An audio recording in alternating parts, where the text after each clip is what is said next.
बन गया, अंदर ही अंदर खुश हो रहा है बहुत ज्यादा। अब तक तो दिक्कत आ रही थी, पड़ोसी पूछ रहे थे क्या मामला हो रहा भाई, दवाई बूटी खाई कहीं से या नहीं। अब वो ठीक है, प्रसन्नता हो रही है अंदर अंदर। हाँ जी, खुश हो रहा है बहुत ज्यादा, यादगार बन गया। सबके पद बदल गए, पदोन्नति हो गई, प्रमोशन हो गया सबका। जो भाई था वो भाई चाचा बन गया या ताऊ बन गया, जो बहनें थी वो बुआ बन गई, जो माता पिता थे उनका भी प्रमोशन हो गया, वो दादा दादी बन गए।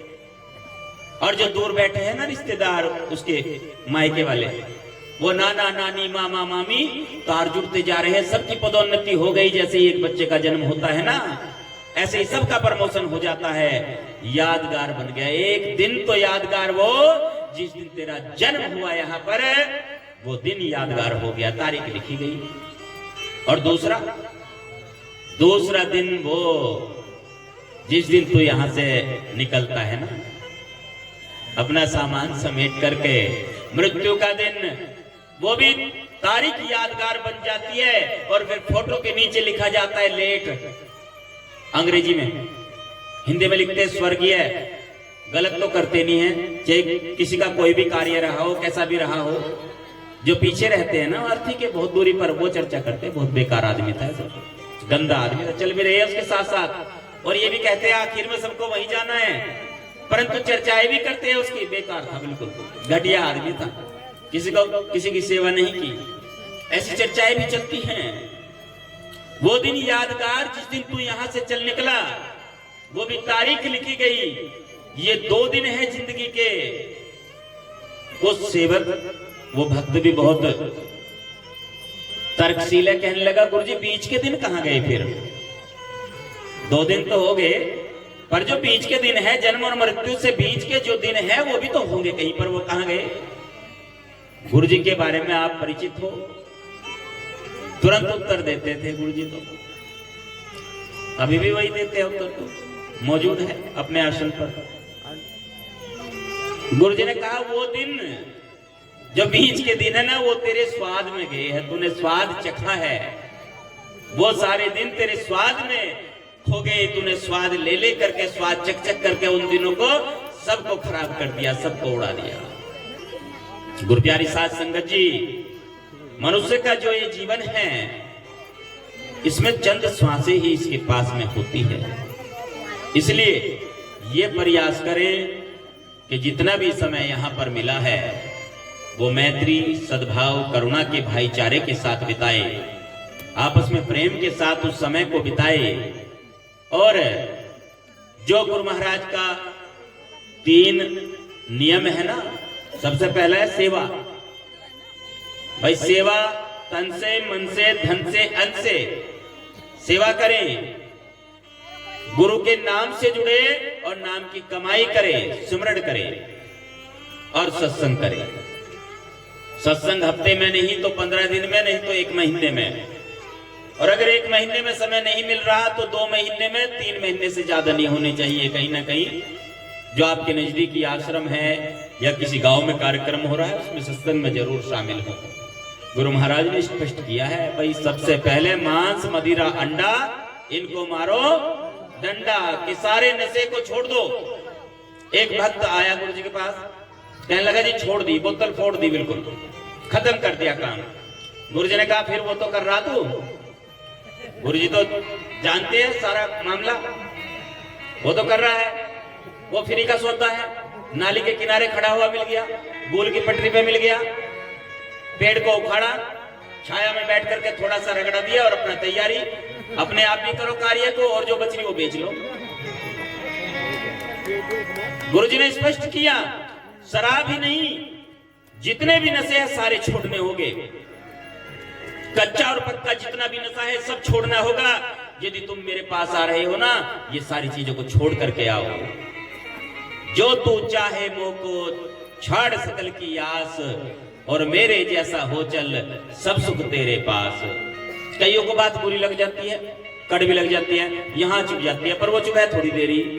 अगर चुप ही रह जाए तो काम ठीक हो जाएगा फिर, कि चलो छोड़ ही दिया। एक कहने लगा गुरुजी, लोग चर्चा करते हैं कि समनदास तो बहुत कड़वा बोलता है, कड़वा बोल रहा है, बड़ी कठोर भाषा है। गुरुजी ने कहा दीवार में कील ठुकरी ना, तकिए से ठोक किया हथौड़े से,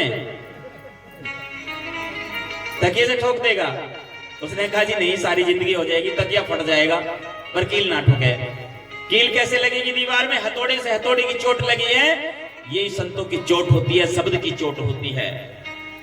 इसलिए बंधुओं, गुरुजी ने बड़ी सरल भाषा में समझाने का प्रयत्न किया कि जो समाज है बहुत पिछड़ा हुआ समाज है, इसको अपनी बुराइयों को, अवगुणों को, दुर्गुणों को और व्यसनों को छोड़ना होगा। और क्या चीज हासिल करनी होगी? दो चीजों की तरफ ध्यान देना होगा, शिक्षा और संस्कार। शिक्षा एक तो सत्संग की शिक्षा है, एक बाहर वाली शिक्षा है।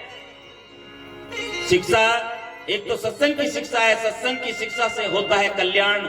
जो अंदर वाला बोल रहा है इसे कल्याण की आवश्यकता है। और जो बाहर वाली शिक्षा है उससे होती है उन्नति, उन्नति की भी आवश्यकता है।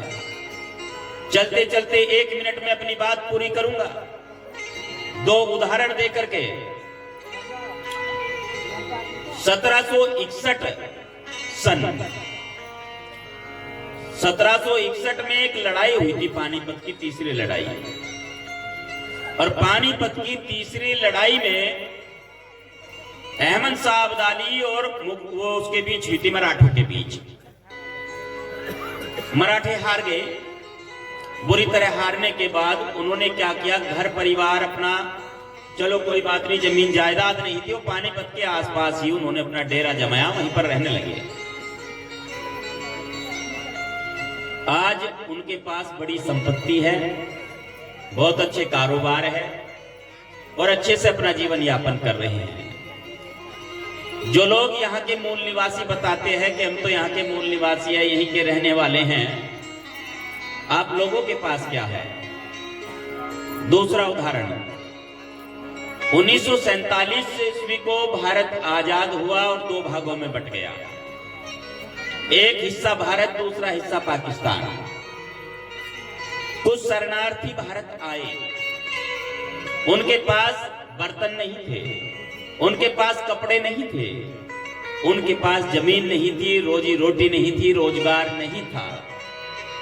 वर्ष 1947 में सब लोग बराबर हो गए, वो भी बराबर और हम और आप भी बराबर थे। जो ये कहते कि हम गरीब हैं, क्या उस समय हम उनसे भी गरीब थे? चाहे हमारे पास झोपड़ा था पर अपना था उस समय, उनके पास तो वो भी अपना नहीं था, वो सरकारी टेंट में जीवन यापन कर रहे थे। आज उन लोगों को देखना, उन्होंने व्यापार में झंडे गाड़ रखे हैं और वो आज पूंजीपति और धनाढ्य लोग हैं। जो हम खुद को यहाँ का मूल निवासी बताते हैं, हमारी स्थिति क्या है, क्या हालत है? इसका मतलब साफ है कि हमने अपने गुरुओं और संतों के बताए मार्ग पे हम अच्छे तरीके से नहीं चल पाए, उसका पालन नहीं किया हमने ठीक से।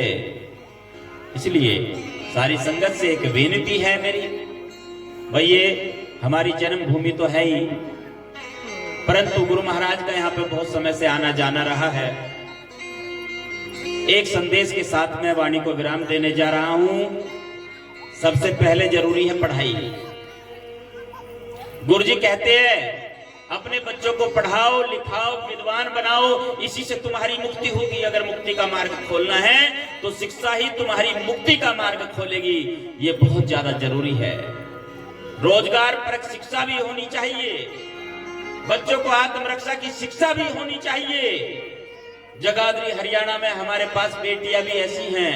अभी एक बेटी वो स्टेट चैंपियन बन करके आई है मार्शल आर्ट में।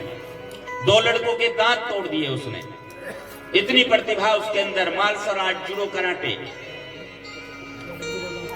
कोच ने कहा भाई ऐसा भाई के हाथ में राखी बनती है ना कि भैया मेरे राखी के बंधन को निभाना और भीड़ पड़े तो बचाने आना। अब यही अपने भाई को बचाएगी यदि उसको दिक्कत होगी ना, कभी कोई परेशानी हुई। क्यों? ये सारे प्रशिक्षण की बात है। इतना हौसला होना चाहिए समाज में। हर तरह की चौमुखी शिक्षा की व्यवस्था गुरु महाराज कर रहे हैं। गुरु प्यारी साथ संगति, चलते चलते एक निमंत्रण लेकर के आया हूँ आपके लिए। भाई जगपाल जी और पूरी टीम को बहुत बहुत साधुवाद है, बहुत बहुत धन्यवाद है और बहुत बहुत आपका आभार है। आपके माध्यम से भाई जो भी आयोजक गण, जो भी बंधु आपके साथ में लगे हुए हैं, उन्होंने बहुत सुंदर व्यवस्था की है और आपके माध्यम से फिर से यहाँ आने का मौका मिला। एक निमंत्रण है आप सबके लिए। 27 अक्टूबर की रात्रि में अखिल भारतीय संत शिरोमणि सद्गुरु रविदास मिशन के संस्थापक अध्यक्ष महंत सद्गुरु स्वामी समनदास जी महाराज के पूज्य गुरुदेव सद्गुरु ज्ञान भिक्षुक जी महाराज की 172वीं जन्म जयंती के उपलक्ष्य में गुरु रविदास आश्रम गुरु गद्दी ऊर में 27 अक्टूबर की रात्रि में एक भव्य कार्यक्रम का आयोजन किया जा रहा है। आप सभी सादर आमंत्रित है, सभी ने पहुंचना है, उस कार्यक्रम की शोभा बढ़ानी है। पिछले वर्ष कार्यक्रम बहुत भव्य रहा, आपकी मौजूदगी से इस बार और भी भव्य हो जाएगा। मैं उम्मीद करता हूं आप जरूर पहुंचेंगे। एक बार हाथ उठा करके आप निमंत्रण को स्वीकार कीजिए। भाई जो आएंगे हाथ उठा लीजिए एक बार, और जो नहीं आएंगे वो भी उठा लो, कोई बात नहीं है। हाजिरी तो लगी गई गुरु महाराज के दरबार में। बहुत बहुत धन्यवाद भाई, आप सबने हाथ उठा करके गुरु महाराज के दरबार में अपनी उपस्थिति का आभास कराया है और उम्मीद जताई है कि आप जरूर पहुंचेंगे। सबके घर परिवार से है, स्वास्थ्य के ऊपर गुरु महाराज की कृपा बनी रहेगी। हाँ जी बिल्कुल, मैंने शुरुआत ही वहीं से की थी। हमारे जगपाल जी है गुरु घर के सेवादार, और पिछले वर्ष भी मेरा आना हुआ था यहाँ पर। ये बात मैंने थोड़ी देर पहले दोहराई थी, अब फिर दोहरा रहा हूँ। इस बात का मुझे भी बहुत दुख है। एक होनहार बिटिया मनीषा, जो जगपाल जी गुरुघर के सेवादार हैं, इनके परिवार से इनकी बिटिया, क्या हमारी बिटिया, समाज की बिटिया थी।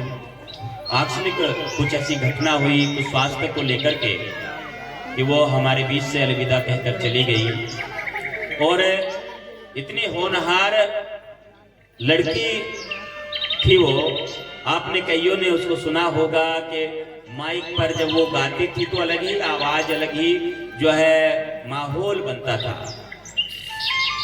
मुझे बड़ा दुख है इस बात का, और मैं जगपाल जी को आश्वासन देता हूँ, आप धैर्य रखे, हौसला बना करके रखे। गुरु महाराज कृपा करे, दया मेहर रखे, उस पुण्यात्मा को अपने चरणों में स्थान दे।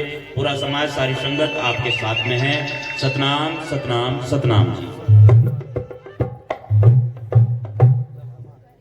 गुरु महाराज ने स्पष्ट किया है, भाई सबसे पहले मांस मदिरा अंडा इनको मारो डंडा, कि सारे नशे को छोड़ दो। एक भक्त आया गुरु जी के पास, कहने लगा जी छोड़ दी, बोतल फोड़ दी, बिल्कुल खत्म कर दिया काम। गुरु जी ने कहा फिर वो तो कर रहा तू। गुरु जी तो जानते हैं सारा मामला, वो तो कर रहा है, वो फ्री का सौदा है। नाली के किनारे खड़ा हुआ मिल गया, गोल की पटरी पे मिल गया, पेड़ को उखाड़ा, छाया में बैठ करके थोड़ा सा रगड़ा दिया और अपना तैयारी, अपने आप भी करो कार्य को, और जो बच रही वो बेच लो। गुरुजी ने स्पष्ट किया, शराब ही नहीं, जितने भी नशे हैं सारे छोड़ने होंगे। कच्चा और पक्का जितना भी नशा है सब छोड़ना होगा। यदि तुम मेरे पास आ रहे हो ना, ये सारी चीजों को छोड़ करके आओ। जो तू चाहे मोको छाड़ सकल की आस, और मेरे जैसा हो चल सब सुख तेरे पास। कईयों को बात बुरी लग जाती है, कड़वी लग जाती है, यहाँ चुभ जाती है, पर वो चुभ है थोड़ी देरी। अगर चुभी रह जाए तो काम ठीक हो जाएगा फिर, कि चलो छोड़ ही दिया।